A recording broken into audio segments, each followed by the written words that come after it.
Bien, el tema que voy a abordar en el día de hoy es la construcción de la política educativa como disciplina de estudio y la política educativa y el derecho a la educación como un derecho social.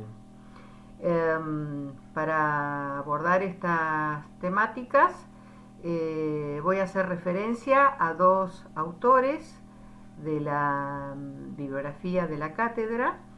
Una es Norma Paviglianiti y el otro autor es César Telo.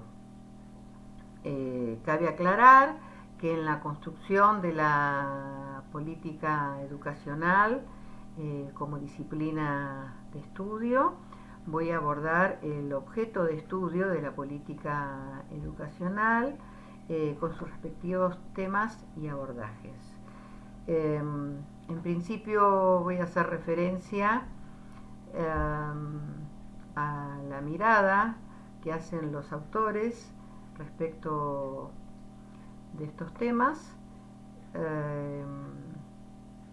En cuanto a Norma Paviglianiti, se propone hacer un recorrido histórico sobre la política educacional, destacando los procesos de construcción, de desarrollo de la disciplina, cómo se fue configurando su propio objeto de estudio, cómo fue ganando terreno en el campo de la educación,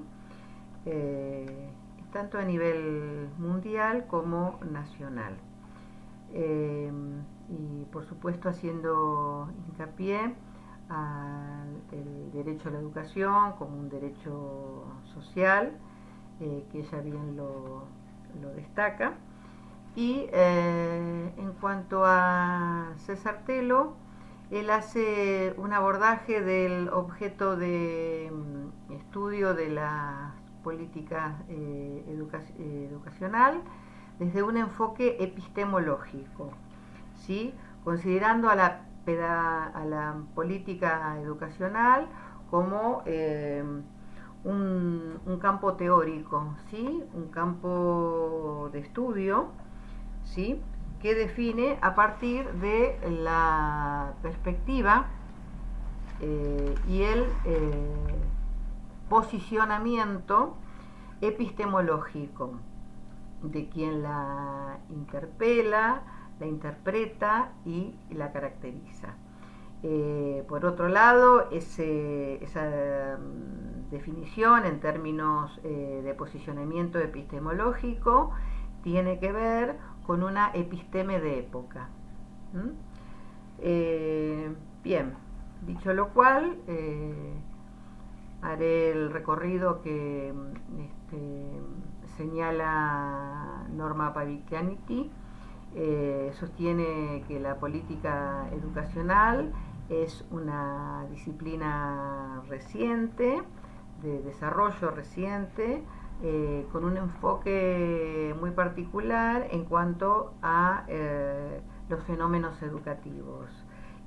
Hace referencia a las relaciones y acciones educativas sistemáticas en relación al Estado. Es producto del desarrollo histórico, de la creación de las escuelas, de los sistemas educativos que se configuraron en el siglo XIX. En ese periodo en que el Estado asume el rol docente, ¿sí?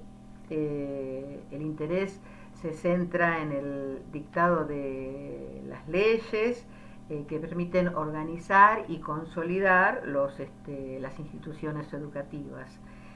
Aquí cabe destacar la promulgación de la Ley de Educación Común, la Ley 1420, en el año 1884, que se destaca como una ley fundamental en educación común argentina y además lo que prioriza es la obligatoriedad y la gratuidad, ¿sí? Entonces eso daba la posibilidad a todos los ciudadanos el acceso a la educación, ¿sí? Con el crecimiento y las divergencias de los justamente de la educación, obviamente que esa práctica social se fue ampliando y se fue complejizando también, ¿no? Es así que en este campo de estudio se fue construyendo con los aportes de distintas disciplinas como la pedagogía, la sociología, la filosofía, la economía política y las ciencias políticas. Es importante ver cómo la disciplina política educacional se fue construyendo y fue tomando forma. En un principio estuvo centrada en el interés por la construcción de los sistemas educativos masivos, ¿sí? Y en la enseñanza a los docentes de la legislación para ordenarlos, organizarlos, ¿sí? Ya en la década del 40 y del 50 comienza a delimitarse la política educativa como campo de estudio propio de las ciencias de la educación. La corriente desde la que se estructura es el idealismo pedagógico. En él se observa un recorte en dos partes, una desde las ideas y la otra desde las acciones, que van por vías separadas. Entonces, esto lo que produce es un dualismo en esta postura. Pero con el correr del tiempo, Américo Scioldi revierte esa postura dualista y es quien define a la política educacional como la teoría y la práctica de las actividades de Estado en materia de educación pública. Esto es importante de destacarlo porque ya aquí hay un corrimiento del objeto de estudio y hay otra mirada. Su interés se centra en cómo se organiza y cómo se regulan las instituciones escolares para llevar a la práctica la política educacional que se propone y pone el énfasis en la gobernabilidad de los sistemas escolares. En consecuencia, se distinguen tres esferas, tres aspectos en la política educacional, que es la ley, la administración y lo pedagógico. En esta década, luego de la Segunda Guerra Mundial, con el avance de las constituciones de la sociedad de masas, nos encontramos aquí con el surgimiento del Estado benefactor. Y por supuesto que se va a producir un gran cambio en educación. No nos olvidemos que la educación desde muchos siglos originalmente fue religiosa, estuvo bajo las órdenes de la Iglesia. Luego, con el surgimiento de la burguesía, aparece lo que se denominó educación individual, ¿sí? Pero en este caso, con el surgimiento de los estados de bienestar, que justamente atiende a las necesidades de masa, la mirada sobre la educación es diferente. Se la considera como un derecho social, ¿sí? Esta mirada va a durar hasta la década del 70, ¿sí?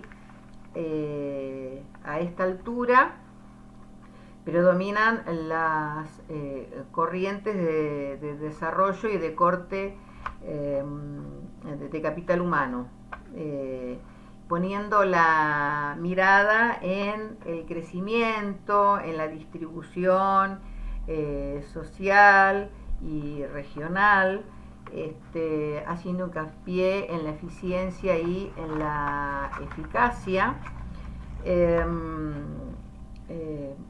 y el desarrollo de la sociología de la educación es bajo el paradigma funcionalista, y el de la economía de la educación bajo el paradigma del capital humano.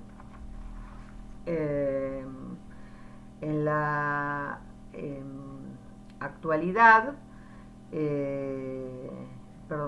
mejor dicho, en la actividad concreta de la administración, se busca instrumentos racionales. Por eso lo que se va a destacar es la planificación, que sirve como un instrumento de organización y de control. Por supuesto que se piensa, digamos, desde las concepciones neoliberales,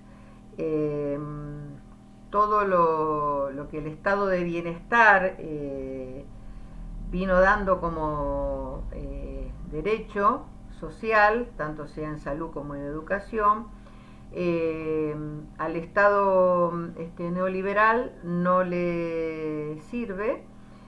Tienen otra mirada, ya que consideran que la burocracia estatal genera mucho gasto, por lo tanto tienden a la reducción del gasto público, y especialmente en los sistemas de educación pública, estatal.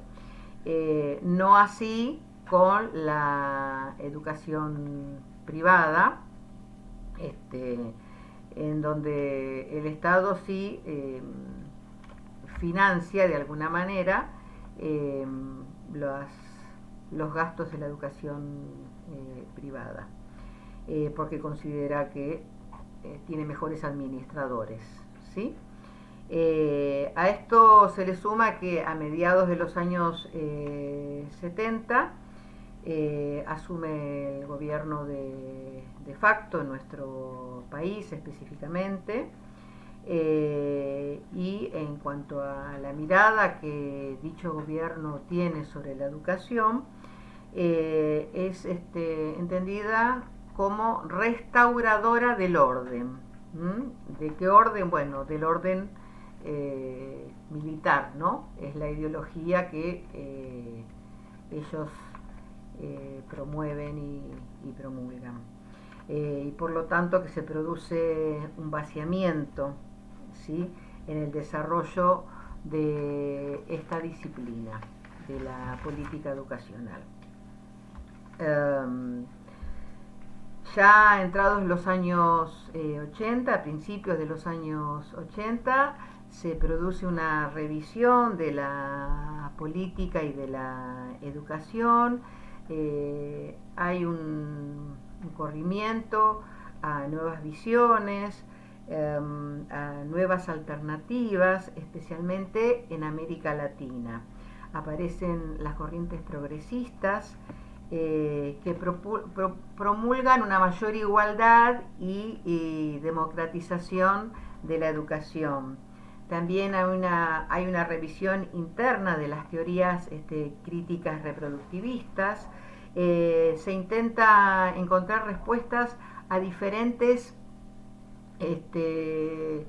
relaciones que aparecen en los sistemas educativos y los sectores populares, ¿sí? Que han crecido y se han destacado sobremanera.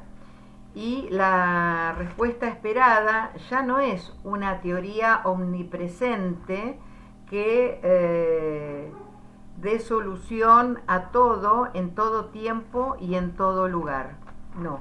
En este caso, se puede pensar en dar cuenta de cómo funciona la escuela en un determinado momento histórico y en un contexto determinado. Aquí aparece el interés por justamente los momentos históricos por los que atraviesa la educación y el contexto en el que se desarrolla. Y es así que dentro de las ciencias de la educación, hoy la óptica principal de la política educacional como disciplina es el estudio de la gobernabilidad, de cómo se da sentido y dirección a la práctica educativa, a la práctica institucional, ¿sí? De las instituciones educativas, poniendo énfasis en el rol del Estado como actor central. Bueno, esto ha sido todo.